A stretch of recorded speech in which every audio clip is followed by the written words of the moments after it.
Right now, WBZ security analyst Ed Davis to talk about this. And Ed, we talked with you just a short time ago while we were on the stream, and you mentioned the situation. This manhunt really amounts to a police officer's worst nightmare because of the individual they're looking for. If you would, for our viewers, expand on that. Well, I've just received some updated information that this is a military individual in the National Guard.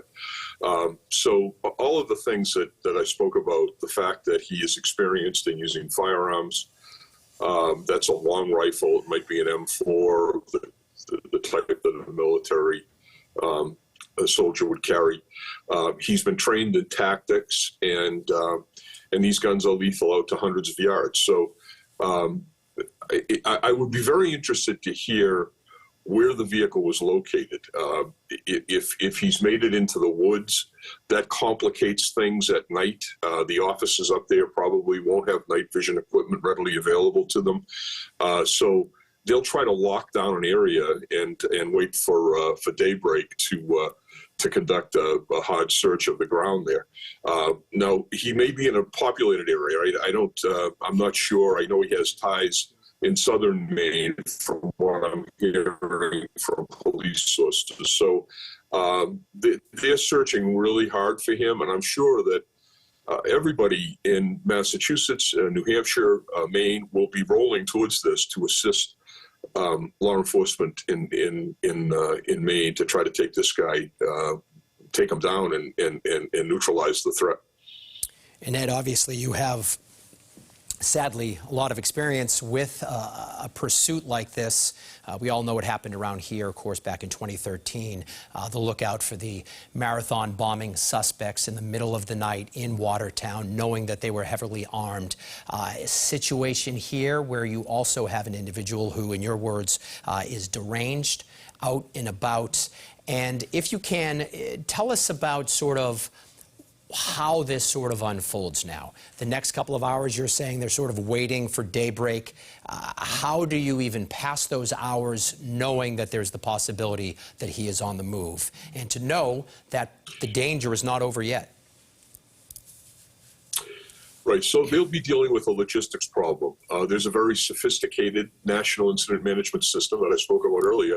However, there will be a flood of police who are, in some cases, self-deploying. There'll be police officers all around the area that will be flooding into the area to try to help. And so besides managing the assigned officers who will have the radio frequencies and the coordination necessary to launch a major search like this, the police officials will also be dealing with people that are coming to help who aren't specifically assigned. So think of this as a major logistics problem. The area where the suspect was last seen, where his vehicle is going to be flooded with police. And that's going to be the focus for the deployment of hundreds of officers.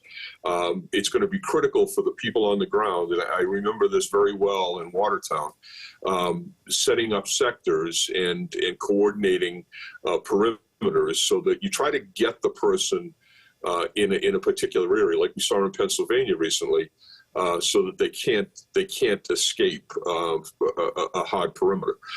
Although the more experience the individual has in military tactics, the harder that is to accomplish. So this is a very, very difficult task right now for a relatively rural police agency. Ed, with all of that in mind, how likely is it right now that they are also bringing witnesses into this investigation and even family members of this suspect or people who may have reached out to authorities upon learning his name or seeing his picture? Right. Well, these things break down into three categories. There's certainly the emergency response and the saving lives and evacuating victims into a triage area or a hospital. The second area is the patrol response, the uniformed response to try to find and neutralize the suspect. The third area, and this is just as important and is happening in the background, is the investigative area. You're going to have detectives assigned to various locations. You're going to have them running down leads, talking to relatives of the suspect, talking to the last person that saw the person, trying to find out what he's equipped with, how many weapons he has, how much ammo he has.